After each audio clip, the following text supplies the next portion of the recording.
Hello, Charleyy and Bex here, and welcome back to Xbox On. This November brings the beginning of a new console generation, which obviously we're ridiculously excited for here at Xbox On. But it also marks the 7th anniversary of Xbox One's launch. Those years have brought some huge developments that have changed Xbox forever, and you will see that effect running and feeding into the way the Xbox Series S and X are being made today. So as we look back over those 7 years, here's our guide to the 7 biggest moments from the Xbox One era. Now we're going to be talking about a lot of tech in this video, but let's start with a rather more human development, when Phil Spencer became head of Xbox in 2014. Big Phil is a lifelong gamer and has been at Microsoft for nearly as long. He joined in 1988, back when he was just a little Phil. After starting as an intern, he worked his way up through classic Microsoft projects like Encarta. Remember Encarta? If you don't, it was basically a big old encyclopedia on your computer. Eventually, he moved over to Microsoft Game Studios, and in March 2014, he was named as the new head of Xbox. Back then, well, let's let the man explain it for himself. We hadn't done our best work with the announce of the Xbox One. The product we built wasn't meeting the expectations of our customers. It was obvious that Microsoft needed a reboot. The Xbox One had already been out for a few months at this point, but Phil headed up a new strategy that, well, basically leads to everything we're going to be talking about in this video. So, no spoilers just yet. If you had to pick the first moment where that strategy became clear, well, let's zoom ahead to E3 2015 when Phil took to the stage to announce something that proved rather popular. Last year, the team decided to tackle a feature that has been consistently at the top of your request list. And while we weren't sure it was possible, today I'm pleased to announce Xbox One backward compatibility.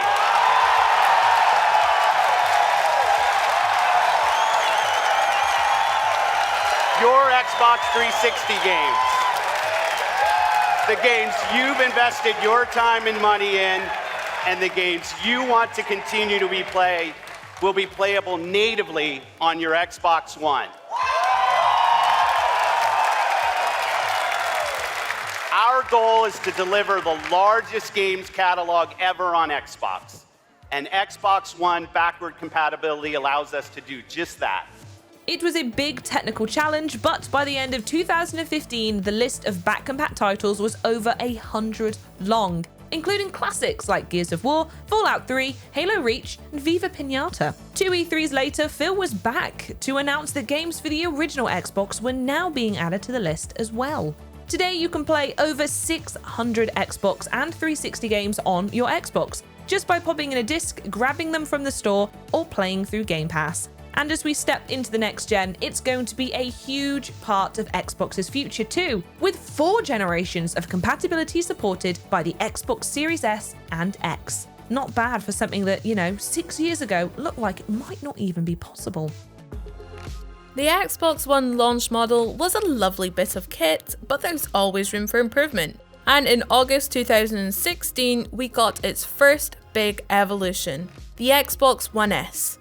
There were a few technical updates, most importantly, improved GPU performance that let the console output 4K video with HDR for the very first time. But the most noticeable change was in the design.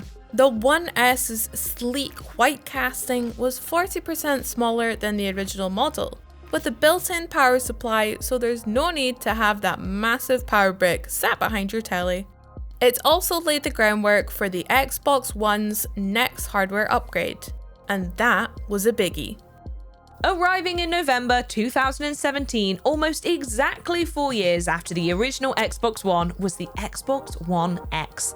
Basically, every part of this console was a step up from the launch model: a better processor, more RAM, and a GPU with 6 teraflops of graphical computing power, 4 times more than the original Xbox One.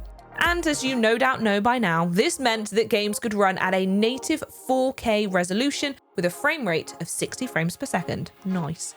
On top of being a ridiculously powerful bit of hardware and introducing the idea of a 2-tiered console generation, the Xbox One also introduced us all to the idea of enhanced games.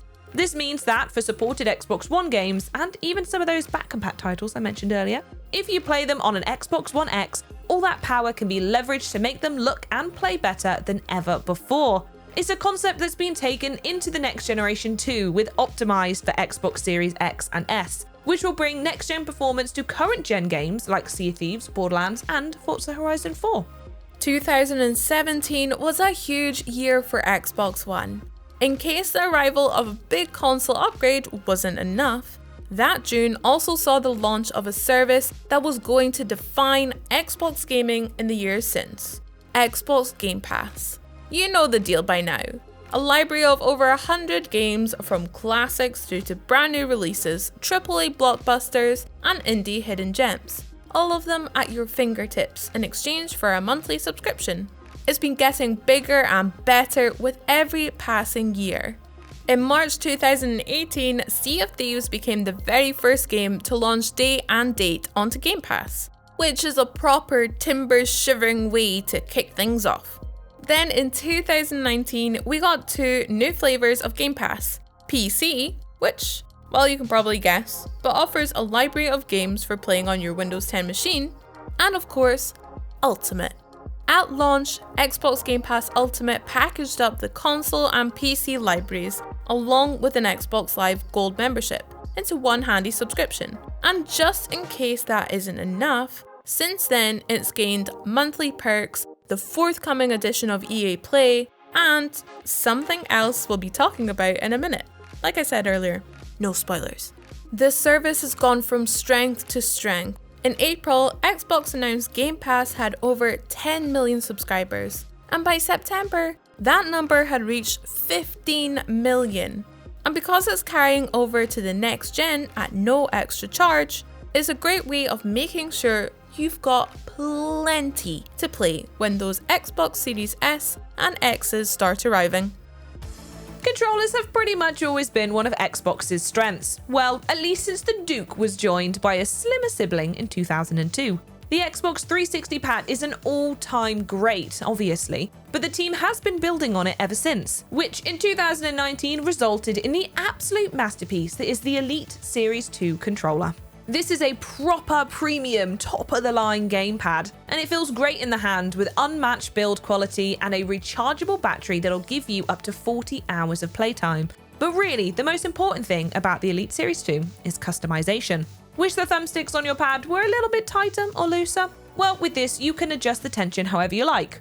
Or do you want different sticks entirely? Good news, there are 6 options included in the box. Or do you fancy a different button combination? Great news again, the whole thing can be remapped using the Xbox Accessories app, with multiple profiles to jump in between. Oh, and there are also extra paddles you can magnetically attach to the underside of the controller and use for, well, whatever you like. Whether you're an aspiring pro or just want to give your thumbs a treat, right now you pretty much can't do better than an Elite Series 2.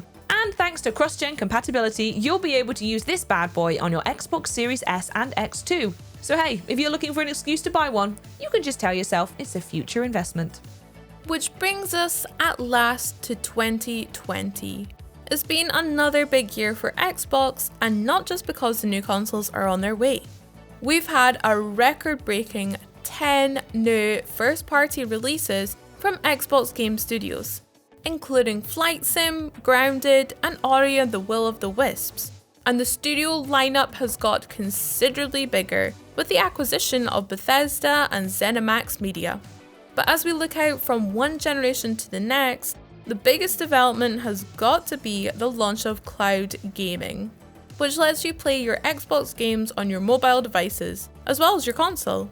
That feeling where you have to put down the pad and leave the house, well, that's now a thing of the past, because if it's included in the cloud gaming library, it means you can just take it with you, including all your saves and unlocks for some of your favourite games. And best of all, it's added with no extra charge as part of Xbox Game Pass Ultimate. So a subscription doesn't just get you 100 plus games on console and PC, but on your phone and tablet as well. The past 7 years have been absolutely huge for Xbox, and the chances are the next 7 are going to be even bigger. To keep on top of all the latest developments, make sure you're subscribed to the channel and hit that notification bell. We'll be back with another video very soon. But in the meantime, shout out down in the comments and let us know your personal highlight from the Xbox One era. And of course, remember to smash that like button, please. Come on. Thanks for watching, everyone. See you in the next one. Bye-bye.